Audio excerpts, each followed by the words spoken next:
பாரூக்கு அதிகாரம் 4. ஞானமே கடவுளுடைய கட்டளைகள் அடங்கிய நூல், என்றும் நிலைக்கக்கூடிய திருச்சட்டம். அதை கடைபிடிப்போர் அனைவரும் வாழ்வர், அதை கைவிடுவோர் உயிரிழப்பர். யாக்கோபே, திரும்பி வா, ஞானத்தை ஏற்றுக்கொள், அதன் ஒளியில் சீர்மையை நோக்கி நட. உமது மாட்சியை மற்றவருக்கு விட்டு கொடாதே, உனது சிறப்புரிமைகளை வேற்று மக்களினத்தாரிடம் இழந்துவிடாதே. இஸ்ரேலே, நாம் பேறு பெற்றோர், ஏனெனில் கடவுளுக்கு உகந்தது எது என்பதை நாம் அறிவோம். எருசலேமின் புலம்பலும் நம்பிக்கையும். புலம்பல். இஸ்ரேலின் புகழை நிலைநாட்டும் என் மக்களே, வீறு கொள்வீர். நீங்கள் வேற்றினத்தாரிடம் விற்கப்பட்டது உங்கள் அழிவிற்காக அன்று. நீங்கள் கடவுளுக்கு சினமூட்டியதால்தான் பகைவரிடம் ஒப்படைக்கப்பட்டீர்கள். கடவுளை விடுத்து பேய்களுக்கு பலியிட்டதால் உங்களை படைத்தவருக்கு சினமூட்டினீர்கள். உங்களை பேணி காத்து வந்த என்றும் உள்ள கடவுளை மறந்தீர்கள். உங்களை ஊட்டி வளர்த்த எருசலேமை வருத்தினீர்கள். கடவுளின் சினம் உங்கள் மீது வரக்கண்டு எருசலேம் கூறியது, சீயோன் அண்டை நாட்டவரே கேளுங்கள், கடவுள் எனக்கு பெரும் துயர் அனுப்பியுள்ளார். ஏனெனில் என்றும் உள்ளவர் என் புதல்வர் புதல்வியர் மீது சுமத்திய அடிமைத்தனத்தை நான் கண்டேன். மகிழ்ச்சியோடு நான் அவர்களை பேணி வளர்த்தேன், ஆனால் அழுகையோடும் துயரத்தோடும் அனுப்பி வைத்தேன். நானோ கைம்பெண், எல்லாராலும் கைவிடப்பட்டவள். என் பொருட்டு யாரும் மகிழ வேண்டாம். என் மக்களின் பாவங்களை முன்னிட்டு நான் தனிமையில் விடப்பட்டுள்ளேன். ஏனெனில் அவர்கள் கடவுளின் சட்டத்தை விட்டு விலகி சென்றார்கள். கடவுளுடைய நெறிமுறைகளை அவர்கள் அறிந்திலர். அவருடைய கட்டளைகளின் வழியில் சென்றிலர். நற்பயிற்சியின் நெறியில் அவர்தம் நீதியின்படி நடந்திலர். சீயோனின் அண்டை நாட்டார் கூடி வரட்டும். என் புதல்வர் புதல்வியர் மீது என்றும் உள்ளவர் சுமத்திய அடிமைத்தனத்தை எண்ணி பார்க்கட்டும். ஏனெனில் அவர்களுக்கு எதிராய் தொலையில் இருந்து ஒரு நாட்டையும் வேற்று மொழி பேசும் இரக்கமற்ற மக்களினத்தையும் கடவுள் கொண்டு வந்தார். அவர்கள் முதியோரை மதிக்கவில்லை, சிறுவர்களுக்கு இரக்கம் காட்டவில்லை. கைம்பெண்ணின் அன்பு மைந்தர்களை கடத்தி சென்றார்கள். புதல்வியரிடமிருந்து அவளை பிரித்து தனிமையில் விட்டு சென்றார்கள். நானோ உங்களுக்கு எவ்வகையில் உதவ இயலும்?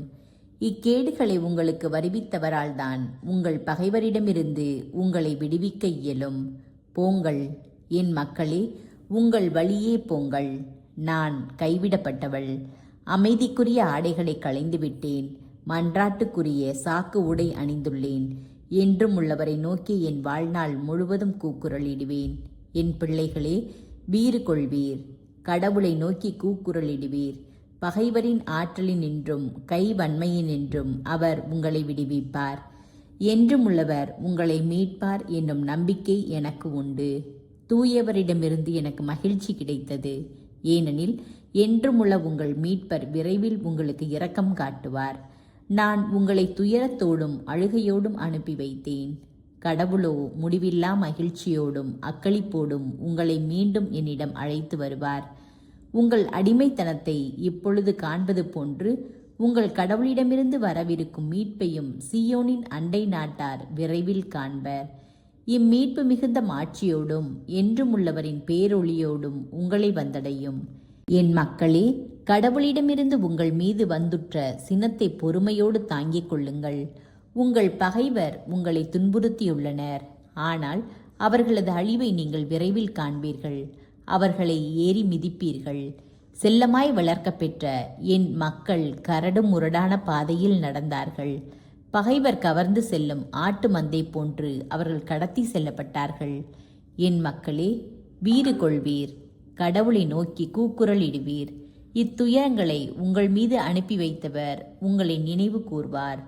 கடவுளை விட்டு அகன்று செல்வதில் முன்பு நீங்கள் முனைந்து நின்றீர்கள்.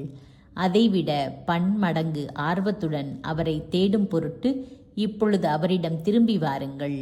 ஏனெனில் இக்கேடுகளை உங்கள் மீது வர செய்தவரே உங்களுக்கு முடிவில்லா மகிழ்ச்சியையும் மீட்பையும் அருள்வார். நம்பிக்கை.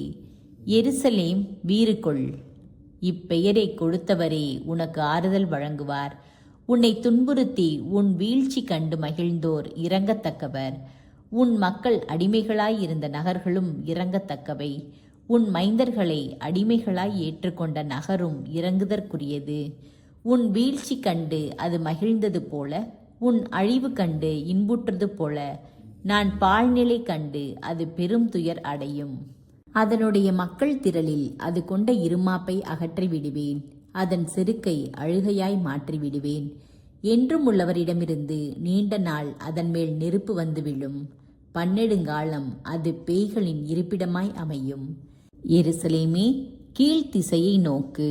கடவுளிடமிருந்து உனக்கு வரும் மகிழ்ச்சியை பார்.